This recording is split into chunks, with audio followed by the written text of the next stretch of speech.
Whoa, what's up, guys? It's Malcolm here on Malcolm Talks. How y'all feeling? Good. That's real good, man. Especially right now, bro. There's a lot of people hurting right now. You know, it's a lot of people that's got COVID. Just keep it real. I'm in Atlanta, Georgia, and it was like 1,000 people the other day tested positive for COVID just in Fulton County. And I'm like, dang, man, that's a lot of people. And the numbers are increasing. And on top of that, the death count is going up. You know, more people are being hospitalized. The hospitals are getting overcrowded. Grady sent out something saying that they were full. Grady said all their beds are full. When Grady gets full, you know you got a problem. So what are we going to do? Evidently, you know, they're going to use other locations for people if it comes to that.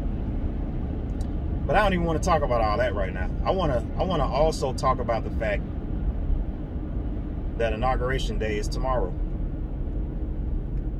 And we saw what happened at the state capitol. We saw that thousands of people, and I don't think they have a clear number of how many of them it was really. Thousands of Trump supporters stormed the Capitol and, in their words, in the news's words, desecrated the Capitol. And I don't know exactly what desecrated means, but it's something bad. I'm spilling water all on myself. Look, desecration is bad, man. They went up in there and they wanted to send a very clear signal, which was, we don't appreciate it. We do not agree with it. We think this election was stolen. We believe what Trump is saying about everything being a hoax, about it all being lies.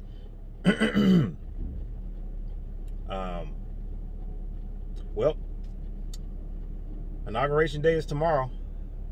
I'm pretty sure, guys, you know, they're going to come back out and try to do something crazy again.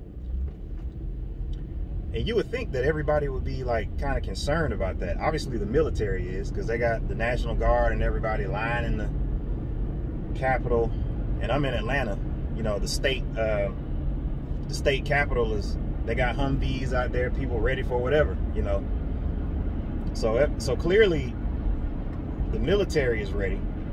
But I'm sitting here thinking like, they got caught off guard the first time. What's the chances of this same group causing a ruckus when they know that everyone is prepared? Doesn't seem likely, does it? It doesn't seem like the Trump supporters that are so eager to have a confrontation or to do something crazy. It just doesn't seem smart for them to try to go up against a heavily armed military. Maybe they just want to peacefully protest, but just based on what I've seen from the video and stuff like that, didn't look too peaceful to me. It looked like they were coming in there ready to fight. Ready to fight. And the word fight has been used over and over again to try to get people riled up. And that's what they did. And evidently they had bigger plans that just didn't materialize. And we're not going to go into all that. So what do we do? What do we do to prepare? You know, this is not a prepping channel necessarily. However, I do believe in staying prepared, making sure that you are prepared. You know, I was thinking that when you go to the grocery store, people would have probably bought up all the toilet tissue again, just afraid that it's going to be militias all over the country trying to take over the USA, you know. But just left Publix, they look fine. You know, everything looks fine. Nobody's really that afraid, which is kind of baffling to me, because I'm like, y'all don't see what they are capable of.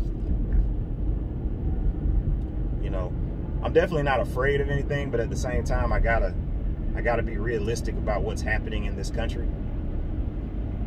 And it's definitely uncertainty going on right now. Because you remember, you know, I think 70 million people voted for Trump. That's a lot of people.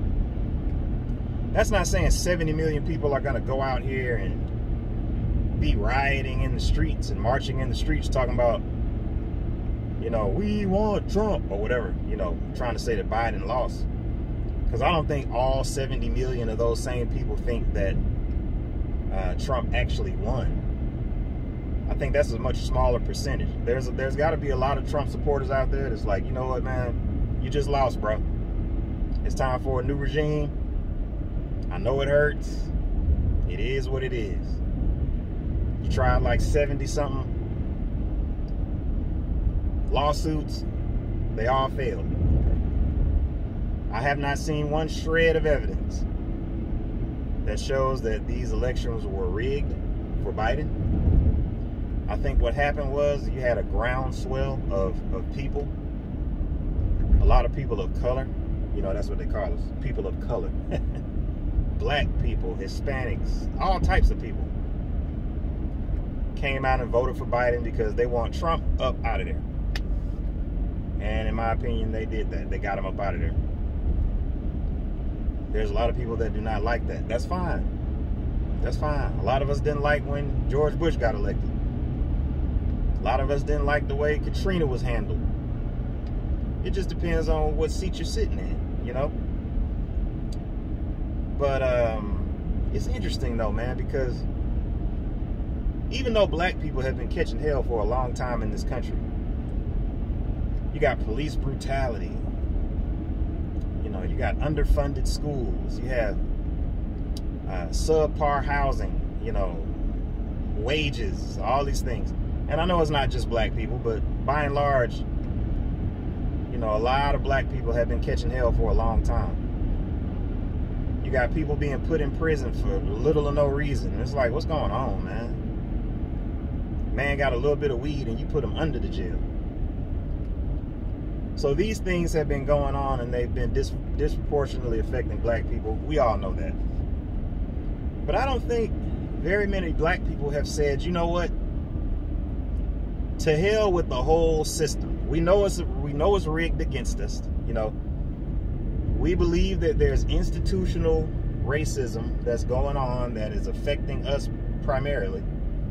But if you notice something, man, you don't really hear too many black people saying, you know what, we want to burn down the whole system. You don't hear that. Black people actually want to make the system work. They just want to see it work better, you know. But it's a totally different concept when you have people who are willing to completely burn it all down and have complete anarchy. That's scary, man. That's I'm not trying to live on my own homestead, you know what I mean, and go hunt my own animals and fish from a fish and you know, I don't mind going to the grocery store from time to time. And I'm making a joke, but it's kind of true. Like, I don't want to start from scratch. I just don't. I've built a lot. You know what I mean? I've built a lot. I've followed the path of the American dream, and it's been paying off. I'm an American through and through. That is what it is, and that ain't finna change.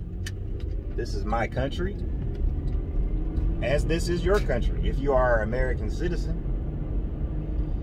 So I think as black people, we kind of caught in the middle of this thing, man, because it's like, you know what?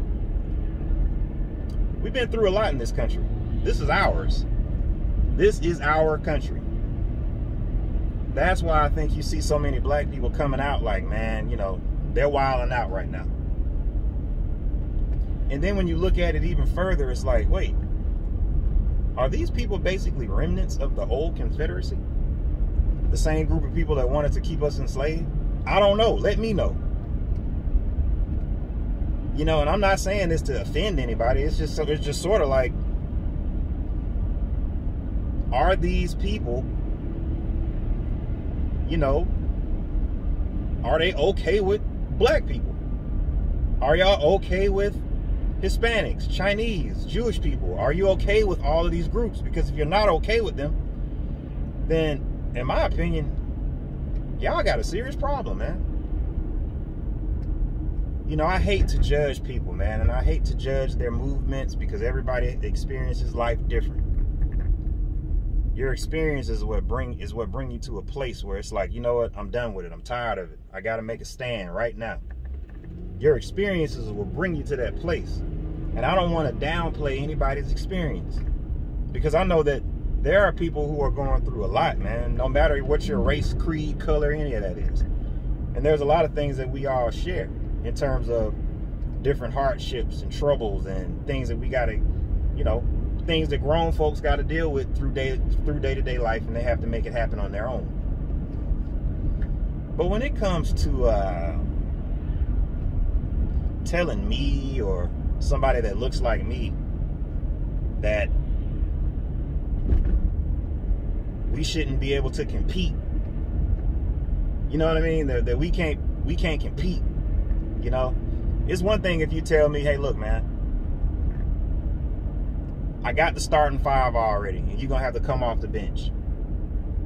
That's fine. I'll come off the bench. And I'm giving you a basketball analogy. I'll come off the bench. That's fine. But if I come off the bench and drop 25, if I come off the bench and have 12 assists, right? But you still don't want to give me no playing time, that's a problem. But then, you know, it comes down to this. It's like, well, hey, if you ain't getting no playing time, you might want to start looking at switching teams. And what do I mean by switching teams? Well, from a location standpoint, it's going to be kind of hard to just hop on a boat or hop on a plane and move your whole life to a whole nother country. But maybe there are some other cities, some other states that are more friendly to people like you, more open-minded. You know, I live in Atlanta, man. I love Atlanta. I have not experienced any racism in this city. And I know a lot of people are probably like, what? You ain't experienced no rape? No, I haven't. I have not. Every person I come across of a different nationality than me, they have always been cool with me, man. Every single time. Now, you might get a couple people that's like, they act a little funny, but it's never been something I could just put a finger on. Like, you know, that was racist or that was discriminatory or whatever the case may be. Never. And I'm blessed, you know, to live in a city like this. I mean, look at Georgia. We just turned the whole state blue. Think about that. And I'm not talking about like, yeah, Democrats, yeah, I mean, it just depends, man. I have conservative values, but I'm definitely not going to support Trump, though. There's certain things that he does, that he says, that I'm like, wow, that is interesting. That does make sense. But that's only like maybe 20% of the stuff he does and says. The other 70%, I'm just scratching my head like, why would he say that? Why would he call African countries shithole countries when you know how we gonna take that? You know we ain't gonna like that. You know, why would you tell the people to stand up? What do you say? Stand by and stand up and stand by. What the hell does that mean? It made it seem like you meant for this all to happen, man, and it's just disturbing. But hey, I'm just a fly on the wall, man. Just a fly on this big American wall, watching these things play out, trying to prepare for it, because what's happening, man, it's more of a tsunami, and we all surfing. Actually, some of us not even surfing. A lot of us just on the beach chilling. Big ass tsunami coming right now. What are we gonna do? Some of us see it, we're like, oh shit, what is that? What is that off in the distance? That's a tsunami. That's a big ass wave about to hit you. You know, some of us are trying to warn everybody, but then other people are just still sitting on their blankets, sitting on their little towels, enjoying the sun. And that's fine, man, but you know, I'm just saying, let's just kind of think about preparation. I wish I had some more insight and some tips that I could give you to definitely prepare. I would say do the common sense things, like, all right, common sense. Get you enough food to last you for 30 days. Get you enough water to last you 30 days, man. Just in case they shut everything down like they did with the when the virus first came out. Remember they shut everything down? Remember what that was like? What if they shut everything down again? Oh, that'll never happen. Okay, now. All right. Don't get caught slipping. Hey, this is Malcolm, Young Malcolm Talk. I appreciate you guys hanging around, listening to me rant and go on and on. Go ahead and subscribe to the channel then, man. And I'm going to holler at you guys next time. Peace.